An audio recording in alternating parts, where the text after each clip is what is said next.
Good morning, students. Welcome back. I am here with you with another translation of lesson 1 of 12th class, part 2.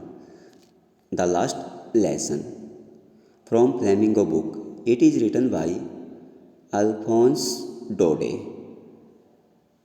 कल part 1 में हमने पढ़ा कि M हैमल जो कि लिटिल फ्रेंच के अध्यापक थे और बहुत ही स्ट्रिक्ट और रिस्पेक्टेड पर्सन थे।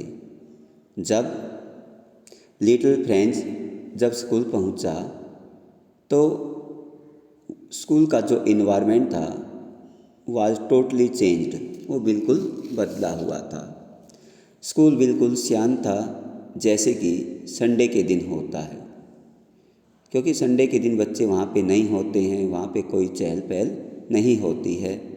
उस दिन एम हैमल का बिहेव कुछ बदला हुआ था और गांव के कुछ रिस्पेक्टेड पर्सन भी वहाँ क्लासरूम में पीछे के बेंचेज पर बैठे हुए थे। फ्रेंड्स को अब पता चलता है कि आज एम हैमल का उस स्कूल में लास्ट डे था और लास्ट ही उसका ये फ्रेंच लैंग्वेज का था, क्योंकि ऑर्डर आ चुके थे जर्मन से कि इन फ्यूचर जो वहाँ पे जो दो डिस्ट्रिक्ट थी फ्रांस की, अल्सेस और लॉरेन, उनके स्कूलों में आगे से केवल जर्मन लैंग्वेज ही उनको सिखाई जाएगी और उनका जो न्यू टीचर है वो कल आएगा, ऐसा नोटिस उनके पास आ चुका था। अब आगे क्या होता है इस कहानी में, चलिए आज की क्लास को हम स्टार्ट करते हैं। While I was thinking of all this, जब मैं इन चीज़ों के बारे में सोच रहा था, I heard my name called, मैंने सुना कि मेरा नाम पुकारा गया है। It was my turn to recite, अब ये मेरी बारी थी कुछ बताने की। What would I not have given to be able to say, लेकिन मैं कुछ नहीं कह पाया। That dreadful rule for the participle all through, अध्यापक ने मुझसे पूछे थे पार्टिसिपल के रूल्स के बारे में, लेकिन मैं बिल्कुल भी कुछ नहीं कह पाया। उस भयानक जो उस टीचर के हाथ में जो स्टिक थी उससे मैं और ज़्यादा डर गया और मैं कुछ भी नहीं कह पाया। वेरी लाउड एंड क्लियर, बिल्कुल तेज़ और स्पष्ट, एंड विदाउट वन मिस्टेक, और बिना कोई मिस्टेक किए हुए। But I got mixed up on the first words, और मैंने अपना पहला ही एक वर्ड्स मिक्सअप कर दिया, उसी को मैंने मिक्स कर दिया। एंड स्टूड देयर, और वहीं खड़ा रहा। बिल्कुल मैं होच पोच हो गया पहले ही वर्ड में, और मैं वहीं पर स्टूड देयर, वहीं पे खड़ा रहा। Holding on to my desk, अपने डेस्क को पकड़े हुए। माई हार्ट बीटिंग, मेरा दिल तेज़ तेज़ धड़क रहा था। And not daring to look up, और मेरे में इतना साहस नहीं था कि मैं ऊपर देख सकूँ। आई हर्ड, मैंने सुना। एम हैमल से टू मी, मैंने एम हैमल को बोलते हुए सुना, कहते हुए सुना। आई वॉन्ट स्कोल्ड यू, मैं आपको नहीं डांटूंगा। लिटिल फ्रेंड्स, आज मैं आपको नहीं डांटूंगा। You must feel bad enough, आप पहले ही बहुत ज़्यादा बुरा महसूस कर रहे हो। सी, देखो। हाउ इट इज़, ये क्या है। एवरी डे, प्रत्येक दिन। We have said to ourself, हम अपने आप को प्रत्येक दिन यही कहा करते थे, भाई I have plenty of time, हमारे पास काफ़ी टाइम है, काफ़ी टाइम है हमारे पास। I will learn it tomorrow, मैं इसको कल सीख लूँगा। हमारे पास काफ़ी टाइम है, हम इसको कल सीख लेंगे। मीन्स आज का काम हम कल के ऊपर छोड़ देते थे, और आज देखो हमारी क्या हालत हो गई है। एंड नाउ यू सी, अब आप खुद देखिए। Where you have come out, कि अब कहाँ पहुँच गए हो। और that is the great troubles with Alsace, यही तो एक अल्सेस के साथ सबसे बड़ी समस्या है कि वो अपना आज का काम कल के ऊपर टाल देते हैं। She puts off learning till tomorrow, क्योंकि ये क्या करते हैं यहाँ के लोग, वो अपना पूरा का पूरा जो कार्य है वो कल के ऊपर टाल देते हैं। Now those fellows out there will, अब ये जो आदमी हैं out there will have right to say to you, अब इनको भी आपसे कुछ कहने का अधिकार है। हाउ इज़ इट, कैसे। You pretend to be Frenchman, आप तो ऐसे दिखावा करते हो कि आप तो फ्रेंचमैन हो, फ्रांस के रहने वाले हो। And you can neither speak nor right your own language, आप अपने आप को कहते हो कि मैं फ्रांस वासी हूँ, फ्रांस का रहने वाला हूँ, लेकिन आप तो बोल भी नहीं सकते हो अपनी लैंग्वेज, न तो बोल सकते हो और न ही लिख सकते हो। फिर आप अपने आप को यहाँ का नागरिक कैसे कहते हो, अपने आप को फ्रांसवासी कैसे कहते हो। But you have not the worst, लेकिन ये आपकी कमी, केवल आपके साथ ये नहीं है, केवल आपकी कमी नहीं है। Poor little friends, we have all a great deal to reproach ourself with, हमें समझौता करना पड़ता है और हम सब इसके लिए जिम्मेवार हैं। अकेले आपके साथ नहीं है, हमें दूसरों के साथ सामने झुकना पड़ता है। Your parents were not anxious enough to have you learn, आपके जो पेरेंट्स थे ना, उनका भी इसमें ब्लेमिंग है। आपके पेरेंट्स को भी मैं ब्लेम करता हूँ, क्योंकि वे आपकी पढ़ाई के प्रति क्यूरियस नहीं थे, जिज्ञासु नहीं थे। उन्होंने कभी भी चिंता नहीं की कि आप अपनी लैंग्वेज को नहीं सीख रहे हो। They pretended to put you to work on a farm, वो प्रेफर्ड करते थे, वो आपको भेज देते थे। स्कूल के होमवर्क की अपेक्षा वो आपको खेतों में कार्य करने के लिए भेज देते थे, उसको प्राथमिकता ज़्यादा देते थे। और एट द मिल्स, और मिलों में काम करने के लिए कह देते थे। So as to have a little more money, ताकि उनके पास थोड़ा सा और ज़्यादा पैसा आ जाए। सिर्फ अपना फ़ायदा देखते थे वो, आपका पढ़ाई की तरफ वो बिल्कुल भी ध्यान नहीं देते थे। एंड आई, और मैं भी इसके लिए जिम्मेवारी मानता हूँ, अपने आप को रिस्पॉन्सिबल मानता हूँ। I have been to blame also, मैं भी इसके लिए दोषी मानता हूँ। Have I not often sent you to water my flowers instead of learning, मैं भी आपको पढ़ाने की बजाय आपको जो मेरे फूल हैं गार्डन में, उनको पानी देने के लिए भेज दिया करता था। योर लेसन्स, और आपके पाठ पढ़ने में के बजाय। And when I wanted to go fishing, और जब मैं कभी फिशिंग के लिए जाता था, मछलियाँ पकड़ने के लिए जाता था, did I not just give U A holiday, और मैं आपको हॉलीडे भी दे दिया करता था। मीन्स मैं अपने काम के लिए आपको की छुट्टी कर दिया करता था, इसलिए मैं भी इसके लिए जिम्मेवार हूँ। Then from one thing to another, फिर एक चीज़ और है। M Hamel went on to talk on the French language, उसके बाद एम हेमल ने फ्रेंच लैंग्वेज के बारे में बातचीत की।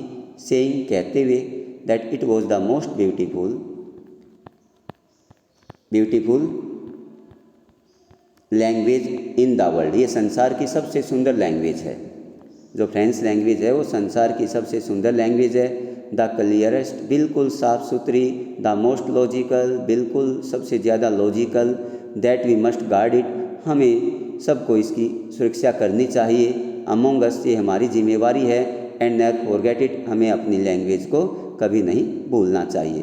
बिकॉज, क्योंकि व्हेन पीपल आर इंस्लेव्ड, जब आदमी गुलाम हो जाते हैं, जब किसी को गुलाम बना लिया जाता है, as long as they hold fast to their language, जब तक उनकी लैंग्वेज में पकड़ है, अपनी लैंग्वेज के प्रति वो क्यूरियस हैं, it as they had to key to their prison, वो उनकी जेल का ताला है, जो जेल में ताला लगा हुआ है उसकी ये चाबी है, उस ताले को ये खोल सकती है। कौन? ये लैंग्वेज जो है वो प्रिजन, देयर प्रिजन, जो कैद खाना है, उस कैद खाने की ये चाबी है।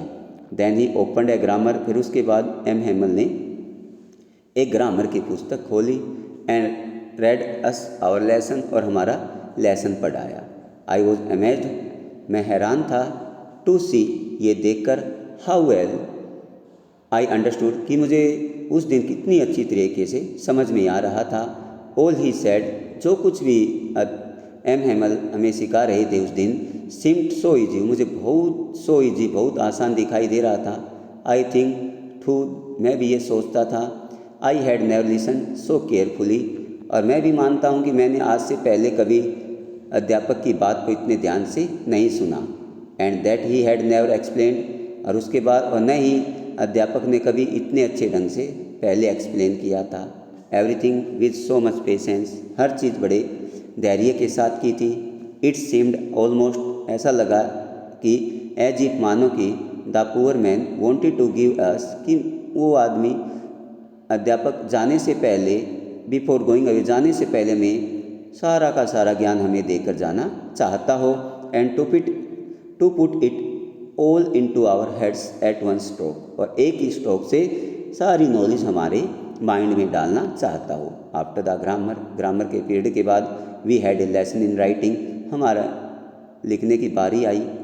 दैट डे, उस दिन M Hamel had new copies for us, M Hamel ने हमें नई कॉपीज़ दी लिखने के लिए। Written in a beautiful round hand, जो साफ़ सुथरे हाथों से लिखी गई थी, उसके ऊपर लिखा हुआ था France अल्सेस।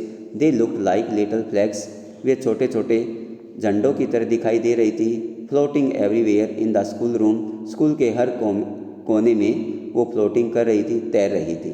Hung from the rod at the top of her desk, हमारा जो डेस्क था वो डेस्क के एक रोड लगा के उनको हंग किया गया था, लटकाया गया था।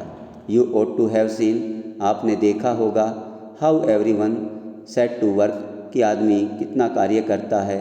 And how quiet it was, ये कितना शांत होता है। The only sound was scratching of the pens over the paper, सिर्फ एक आवाज़ आ रही थी, जो हम पेपर लिख रहे थे, जो पेपर पर हम लिख रहे थे उस पेन की आवाज़ आ रही थी। Once some beetles flew in, कुछ एक बार बैटल्स उड़ते हुए अंदर आए। But nobody paid any attention to them, लेकिन किसी ने भी उनकी तरफ ध्यान नहीं दिया। Not even the littlest ones, छोटे से छोटे ने भी किसी थोड़ा सा भी उनकी तरफ ध्यान नहीं गया। Who work right on the tracing their fish hooks, जो कि अपने फिश हुक पर कार्य कर रहे थे। एज इफ, मानो कि दैट वॉज फ्रेंच, कि ये फ्रेंच ही खुद हो। ऑन द रूफ, छत के ऊपर। The pigeons cooed very low, pigeons जो कबूतर थे वो काऊ काऊ वे अपनी आवाज़ कर रहे थे। And I thought of myself, और मैंने खुद सोचा, will they make them sing in German even pigeons, और मैंने सोचा क्या ये जो रूल है इन जानवरों के ऊपर, इन पक्षियों के ऊपर, पिजन्स कबूतरों के ऊपर भी लागू होगा, उनको भी यहाँ पर जर्मन लैंग्वेज सिखाई जाएगी। Van ever I looked up from my writing, जब मैं कभी अपनी राइटिंग लिखते वक्त देखता था ऊपर की तरफ, आइसा मैंने देखा M Hamel sitting motionless in his chair, उस दौरान मैंने देखा कि जो एम हेमल था वह अपनी कुर्सी के ऊपर बिल्कुल शांत बैठा हुआ था। And gazing first at one things, और एक चीज़ को बड़ी बारीकी से घूर रहा था। देन एट अनदर, एक के बाद एक दूसरी चीज़ को घूर रहा था। एज इफ, मानो कि he wanted to fix in his mind, वो अपने माइंड में इन चीज़ों को बिल्कुल फिक्स कर लेना चाहता हो। How everything looked at the little school room, कि उस छोटे से स्कूल रूम में सारी चीज़ें कैसी दिखाई देती थी, जाने से पहले वो अपने माइंड में उनको फिक्स कर लेना चाहता हो। फैंसी फॉर 40 ईयर्स, क्योंकि 40 साल तक he had been there in the same place, वो उसी स्थान पर रहा था। विद हिज गार्डन, बाहर जो गार्डन था, आउटसाइड द विंडो, उस खिड़की के बाहर। And his class in front of him, और ये कक्षा उसके सामने, यहीं पर उसने अपने 40 ईयर्स स्पेंड किए थे। जस्ट लाइक दैट, इसी की तरह। Only the desk and benches, के जो डेस्क थे, बेंचेज थे, हैड बीन वोर स्मूथ, वो थोड़े से घिस कर चिकने हो गए थे। द वॉलनट ट्रीज, जो वॉलनट ट्रीज था in the garden were taller, वे थोड़े से बड़े हो गए थे। एंड द होप वाइन, और जो बेल थी, that he had planted himself, जिसको एम हेमल ने स्वयं उगाया था। Twined about the windows of the roof, वो बल खाती हुई छत तक, खिड़की से छत तक जा चुकी थी। How it must have broken his heart live all, उसका दिल कितना टूट रहा होगा इन सभी चीज़ों को छोड़ते हुए। पुअर मैन, बेचारा आदमी। To hear his sister moving, उसने सुनाई भी दी उसकी जो बहन थी। About in the room above, ऊपर जो कमरा था उसके ऊपर। पैकिंग देयर ट्रंक्स, वो अपने बक्से उनको पैक कर रही थी। For they must leave the country next day, क्योंकि अगले दिन उनको वो शहर छोड़ के जाना था। But he had the courage to hear every lesson, लेकिन उसमें इतना साहस था कि वो हर लेसन को सुन सके। टू द वेरी लास्ट, बड़े अच्छे ढंग से वो अपना पाठ पढ़ाने जा रहा था। आफ्टर द राइटिंग के बाद we had a lesson in history, हमारे हिस्ट्री की बारी आई। And then the baby chanted their ba bi bi bo bau, फिर बच्चों ने अपना ये चैंटेड किया down there at the back of the room, पीछे के कमरे में। ओल्ड हाउसर, जो वुड हाउसर था, had put on his spectacles, इसने हमने चश्मे पहने थे। And holding his primer in his both hands, और दोनों हाथों में उसने अपने उस कायदे को लिया हुआ था। Spelled the letters with them, उनके साथ वो बोल रहा था, उन लेटरों को पढ़ रहा था, उच्चारण कर रहा था। यू कुड सी, आप देख सकते हो, ही उसने कहा। To was carrying his voice trembled with emotion, जब वो बोल रहा था तो उसकी आवाज़ भी इमोशन के कारण काँप रही थी। And it was so funny, और ये बहुत फनी था। टू हियर हिम, उसको सुनना बड़ा मजाक लग रहा था। We all wanted to laugh and cry, हम चाहते थे हंसना और चिल्लाना चाहते थे। How well I remember it, मुझे कितना अच्छी तरह से याद था। द लास्ट लेसन, अंतिम लेसन। ऑल एट वंस, अंत में। The church clock struck 12, church की घड़ी में 12 बज गए। Then the Angelus, at the same moment, उसी पल। The trumpets of the Prussians की, जो नगाड़े थे वो आ गए। रिटर्निंग फ्रॉम द ड्रिल, वो ड्रिल करके वापस आ रहे थे। साउंडिंग अंडर आवर विंडोज, और उनकी आवाज़ हमारी खिड़की के नीचे आ रही थी। एम स्टूड अप, एम उसके बाद खड़े हो गए। वेरी पेल, उनका जो चेहरा था पीला पड़ा हुआ था। इन ही चेयर, अपनी कुर्सी से उठे। आई नेवर सा हिम लुक सो टॉल, आज से पहले मैंने उसको इतना लंबा नहीं देखा। माई फ्रेंड्स, उसने कहा मेरे दोस्त। सैड, उसने कहा I but something choked him, इतना ही बोल पाया, उसकी आवाज़ रुक गई। He could not go on, इससे आगे वो नहीं बोल पाया। Then he turn to the blackboard, फिर उसके बाद वो ब्लैक बोर्ड की तरफ मुड़ा। टुक ए पीस ऑफ चाक, और एक चाक का टुकड़ा लिया। And bearing with his all might, और अपनी पूरी शक्ति से, पूरी हिम्मत से, he wrote as large as he could, जितना बड़ा वो लिख सकता था वो उसने लिखा। वायला फ्रांस, फ्रांस जिंदाबाद, फ्रांस की लंबी आयु हो। देन ही स्टॉप, तब रुका। And lean his head against the wall, अपना सिर दीवार के साथ उसने लगा लिया। एंड विदाउट ए वर्ड, और बिना कोई आवाज़ किए। ही मेड ए जेस्चर, उसने इशारा किया। टू अस, हमें उसने इशारा किया। विद हिज हैंड, अपने हाथ से उसने इशारा किया। स्कूल इज डिसमिस्ड, उसके बाद जो स्कूल था वो डिसमिस हो गया। You may go, school over हो गया है, अब आप जा सकते हो। Dear students, hoping that you got this chapter in a better way. Have a nice day. Thank you very much.